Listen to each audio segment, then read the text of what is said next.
રાધનપુરમાં national highway પરના service road ઉપરના દબાણો હટાવાયા. લારી ગલ્લાના ગેરકાયદેસર દબાણો તોડાયા. ગરીબ પ્રજાને હેરાન કરતા અધિકારીઓ બિલ્ડરો સામે મૌન. બિલ્ડરોના ગેરકાયદે પાકા દબાણો સામે તંત્ર આંખ આડા કાન કરતું હોવાના આક્ષેપ. રાધનપુર નગરને અડીને પસાર થતા નેશનલ હાઈવે નંબર 27ના સર્વિસ રોડ ઉપરના ગેરકાયદેસર લારી ગલ્લા હટાવવાની કામગીરી શરૂ કરવામાં આવી હતી. અચાનક તંત્ર દ્વારા ગરીબ પરિવારને કોઈ પણ નોટિસ કે જાણ કર્યા વગર લારી ગલ્લા હટાવી રોજગારી છીનવી લેવામાં આવી હતી. જ્યારે કેટલાક બિલ્ડરોના ગેરકાયદે પાકા દબાણો સામે તંત્ર દ્વારા આંખ આડા કાન કરતા તંત્ર સામે લોકોની નારાજગી જોવા મળી હતી.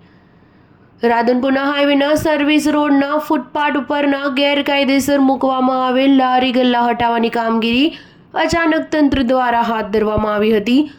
મોડી સાંજે નેશનલ હાઈવેના કર્મચારીઓ, નગરપાલિકાની ટીમ તેમજ મદદનીશ કલેક્ટર, ડીવાયએસપી, પોલીસ સ્ટાફ સહિતનું તંત્ર હાઈવે પરના દબાણો હટાવવાની કામગીરી હાથ ધરવામાં આવી હતી.